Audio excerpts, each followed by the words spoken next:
T'as la tête de l'autre, là, tu ressembles à l'autre de la TV, là. Nathalie. Kevin! Amédée! Nathalie! Madame Termotte! Allô, chef. Nathalie. François Pirette, voilà, tu ressembles à François Pirette.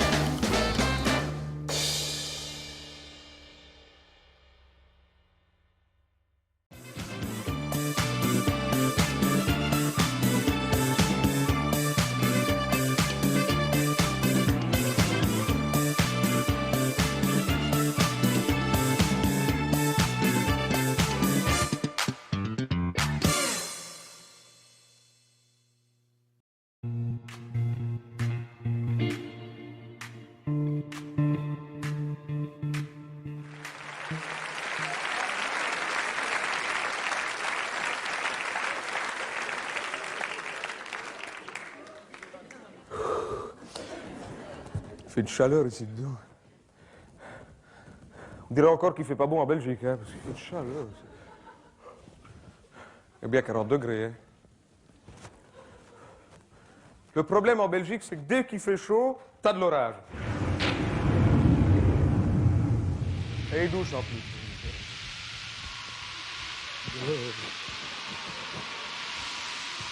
Quoi? Mais non, c'est pas dangereux de se réfugier sous un arbre quand il y a de l'orage. Si les vaches se font foudroyer, c'est pas à cause de l'arbre, c'est à cause des cordes qu'il faut paratonnerre. D'ailleurs, j'en connais beaucoup qui devraient pas se balader sans chapeau sous l'orage, hein. Parce que c'est grâce à l'orage qu'on a gagné les 2 dernières guerres. Ben oui, en 14 parce qu'ils avaient des casques à pointe, et en 40 grâce au salut hitlérien. Hi, Hitler! Pas mourir en collabo, moi, ici, hein. C'est vrai, on me retrouverait là au milieu, comme petit tas de cendres, comme ça. Ce qui soulagerait peut-être ma famille, qui ne devrait pas se poser la question de savoir si je voulais me faire enterrer ou incinérer. Parce que l'incinération en Belgique, je ne sais pas si vous avez remarqué, ça ne marche pas, hein. Et ça, c'est de la faute au gouvernement, parce que le Belge a déjà l'impression de passer toute sa vie aux urnes, alors si c'est aussi pour y passer toute sa mort, hein. Je ne sais pas si vous avez lu le livre du docteur Moody, La vie après la vie. Vous avez lu ça? Parce que dans son livre, il dit que l'âme, c'est gazeux. Pour ça qu'il y a des moments où je me retiens de péter, j'ai l'impression de mourir par épisode, tu vois. Et en plus, il paraît que quand tu meurs, tu continues à flotter au-dessus de l'endroit où tu viens de mourir. Et tu regardes. Quelques minutes. Par exemple, si je me plante en bagnole ce soir en rentrant à la maison, eh ben, je vais flotter au-dessus de l'épave, comme ça. Ça va me faire du mal, ça fait 3 mois que je suis plus en omnium. En plus, ça me ferait râler de voir l'autre connard, là, complètement beurré, en tort et évidemment indemne, qui viendrait me faire les poches pour trouver mes papiers, qui tomberait sur le cachet de ce soir. Ça m'embêterait. Je trouve que la mort idéale, c'est mourir en face de son assureur. Mais juste après avoir signé le contrat d'assurance vie. Tu sais, tu signes... Ah. Ce serait marrant de flotter au-dessus d'un type qui essaierait d'effacer ta signature comme ça. T'as pas encore versé un bal et hop, 15 millions. Faut toujours signer au bic. Voilà. Il y a des morts idiotes, hein. Moi, je voudrais pas mourir en tombant du dernier étage de la tour du Midi à Bruxelles. Déjà, ça fait pas propre quand t'arrives en bas. Et en plus, c'est un voyage pour rien, parce que t'as ton âme qui remonte et qui fait le trajet dans l'autre sens tout de suite. Et qui croise la gueule des fonctionnaires qui sont en train de bouffer de la tarte et de boire du café en regardant la tâche que t'as fait dans le fond.